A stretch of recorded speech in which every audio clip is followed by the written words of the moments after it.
Hey Coach, it's Joe Salas here. We're going to continue with our insertion. We're going over screens today. 4-day insertion, 4 screens. Larry Roger day 1, Tom Jerry day 2, Lucy Rose day 3, and Rita day 4. Those are a spot screen, a bubble screen, a tunnel screen, and a slow screen, traditional running back screen. Typically on insertion, the first time through we go out of 2x2. The second week that we go through it, we go 3x1, and typically the third week we're ready to start putting our tags in. So typically that's how it works. So day 1, week 1, everything would be out of 2x2. I'm going to keep the defense the same. I showed you run game out of a 4-4, cover 3 look, so we'll keep it the same with the 3 technique away from the F. So Larry Roger is our bread and butter air raid screen. It is right now, for 20 years, it's been a big play for us. It's been a staple. Still today, we still come out of games wishing we had thrown it more. So it's a throw it probably 10 times a game kind of screen. And it's a screen that, one of the staples of the air raid is, you throw this screen even when it's not working, because you're running the defense back and forth, sideline to sideline. If they're stopping this screen, they're probably better than us. So we got to get them tired so we can do something productive as we go through the night. So Larry Roger, I've got it drawn up. The Larry, we're going to throw Larry to the left, Roger to the right. We're going to throw Larry, but I went ahead and drew it up against man, also press man, so you can see that one also. It's a zone screen. We like a little cushion, but we're capable of throwing it versus man. It's not something we're going to make a living on versus press man, but we're capable of throwing it versus press man and doing fine. So zone side, 1 step up, 1 step back, 1 step in. H, same as before. He's going 1. His aiming point is 1 yard in front of the receiver. He's taking most dangerous. Typically that is number 1, but occasionally that'll end up being number 2, and he'll react back. On the man side, we get press man. Our rule is 3-step outside release. He's trying to get the corner to turn his hips and start running with them. He slams on the brakes at full speed, retraces his steps. Hopefully we're catching that ball almost exactly where he would if it was zone. And against man, the Y is coming full speed, and he's taking number 1. Typically the walk would be playing man also, so he would trail it, and then we'd have the 2 linemen coming out and picking up the trash right there. So it's a workable screen versus man. If we're getting a big dose of man, we'd probably be running some of the other screens. We like a tunnel versus man a lot better than we like Larry Roger, but we can run Larry Roger. All right, so how do we block this thing? We got the outside. H is probably taking number 1. We try to show run on this side. On the back side, they're just pass pro.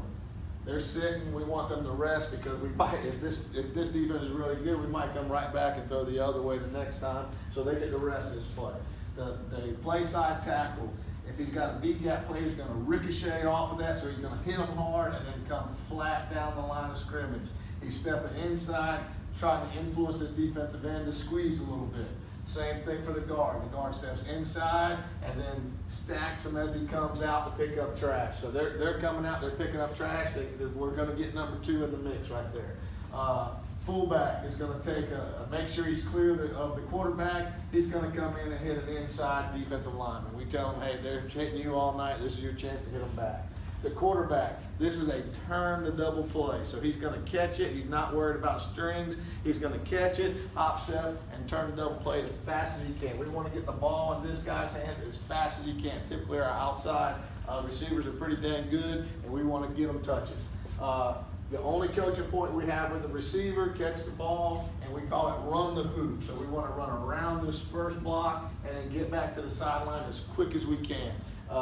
We'd like to average 3 to 5 yards on it, but like I said, even if they're kicking our tails, we're going to keep throwing that screen, because we know every time we throw the screen, we've only got 2 guys having to run out there, but their entire defense is having to run out there. So we're tiring them out. When we're playing tempo, we want tired legs to play against. So that's Larry Roger. Our second screen is Tom Jerry. We'll do it against the same look.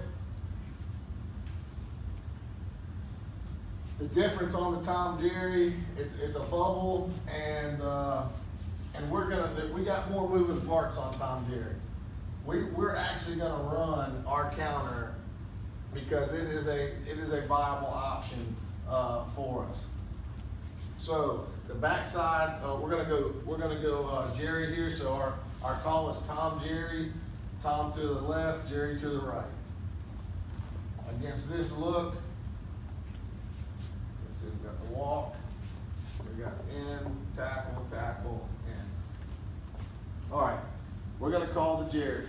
On the backside, you'd still want to run a Larry, and we would still pre-snap that thing. If that walk is messing around, if we're two by two, we'll still check that walk. If he's messing around, we get a 2-on-1, we'll take it right now.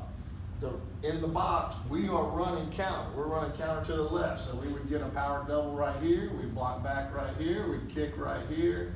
We'd wrap up the play side back to right here. He would counter step and start bringing it. He'll know before the snap whether he's going to get it, he's going to be involved or not. If he's not going to be involved, he'll dip to get out of the way. If he is going to be involved, he'll come right across and run a normal counter. On this side, he's going to block number one. Our guys have their inside foot up, so he's going to just push off that inside foot and back pedal out and be the guy right there. I know it's not as pretty as crossing over and running, but what we found is this is a much easier throw for the quarterback, so we want to make an easy throw right there. Why do we have this counter going on? Well, because every once in a while we'll call that, especially at a 3-by-1, you'll call the perfect bubble, and then all of a sudden you come out and they're in press man. Well, if that happens, if at any point the quarterback does not like the play side, he does not like the look he's getting, all he'll do is turn to the tailback and say, you, and now we're running the counter. O-line already thinks we're running counter. On their wristband, it says counter. That would be counter to the left. For everyone else, it says Jerry. So they're already thinking they're running counter, and if the quarterback doesn't like it, he says you, and we run counter. So a lot of moving parts. He can go backside. He can run the bubble, or he can say you, and we can run the counter. The counter can be live. Been a good play. We don't call it enough. We need to call it a lot more because it really is a good play. It's a solid play, and we're gonna do a better job of calling. All right, next one is our tunnel screen. Our tunnel screen and our slow screen, and we block those two the same. So we felt like for repetition and to get really good at this thing, the key for us is blocking it, both of these screens the same. So our blocking, let's talk about the O-line, and then we'll talk about what happens on the edges. All right, so let's call this, we're gonna run a Lucy, this is Lucy Rose, Lucy to the left, Rose to the right. Fullback always is going to swing away from the call. The X is going to take one step, come straight down the line of scrimmage, about 3/4 speed. We'd like to catch this right outside the tackle box. H is going to come get number one. For the blocking in the box, we call it pro push by the tackles. And all that means is we do a little thing where we clap our hands on passes. We want to get our hands together, and we want to kind of hypnotize the D-line that when they hear clap, we're throwing it. So we clap our hands, we take that guy, we take our set, when we make contact with that defensive end, we turn into a run block and run them up the field. So we're doing that with both defensive ends. We're engaging, we're running up the field. It's not a high arm, we're getting into them. For the guards, they take guard, center guard, they take their sets, 1,001, 1,002, 1,000 go. We tell them check for weapons. So we want them to put their hands on the guy, but we don't want them to blunt their rush. We want them to be able to come full speed. After 1,003, he turns and comes flat, then he stacks it, and then he stacks it. I know some people turn and try to get trash, but typically the inside backers have never been an issue for us. The issue is always, the one D lineman who's dragging tail and ends up, being a blind squirrel and falling into a huge lick on a tunnel screen. So what we do we're not worried about these two, we're worried about one of these guys not hustling and end up falling into the play.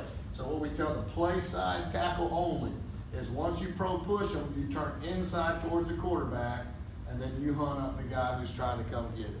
And it ends up being a good lick for us, and it ends up picking up that trash. Quarterback-wise, he takes a 3-step drop, and then he starts drifting towards the throw. We want a nice, easy, catchable throw, and we tell him you're running the kick return. On the backside, we're running hitches, and what we'd like is for this to look like a stick to hopefully get this guy pulled out towards the backside. Lucy to the left, Rose to the right. It's been a big play for us. As a matter of fact, some years, at least 2 years, 2 different years at 2 different places, Lucy Rose was actually our best screen. Normally it's Larry Roger, we throw so much, but at least 2 years, this has been the screen for the whole year where we had the most big plays and really made a difference for us. All right, the last one is our slow screen. We call it our Green Bay screen. We call it Rita, and the big coaching point on this week is we block it the same. So we're getting double reps when we practice this stuff. So we'll still do it out of 2x2. We're going to have him over here, but we can do it. He can be sitting on either side. It doesn't matter. It doesn't affect the screen. So same defense we've been looking at. We already know O-line, same way they did on, this is called Rita, but they're blocking the same as Lucy Rose. All right, so we got 2 pro pushes. We got center guard, center guard, setting 1,001, 1,002, 1,000 go. He's coming out flat. He's stacking them. He's stacking them. He's pro pushing. He's turning, picking up trash. Quarterback's taking a 3-step drop and then drifting towards the throw. If the F was on this side, he would simply come across, sit behind the guard. When the guard leaves, he leaves, and he's going to turn out, try to get 1 by 1 outside of the tackle box. For the receivers, the play side, they're going to run. X is going to run a 3-step drop, 3-step slant, and he's going to crack somebody. H is going to run a shoot, turn up, and go block. So we're getting 5 blockers out in front of them. On the backside, we usually just get the hitches on the backside. All right, so Rita to the left, Rita to the right, slow screen, Green Bay screen, very effective play, and we think we get pretty good at it because that we block it the same. I think that's a big key. All right, coaches, that's our screens, 4 days, 4 screens. That's our insertion. YouTube stuff. If you like it, like it. If you haven't subscribed, subscribe. And please leave a comment. I want you to get at least one good idea off of what I said, and I want you to give me one good idea. Thank you, coaches.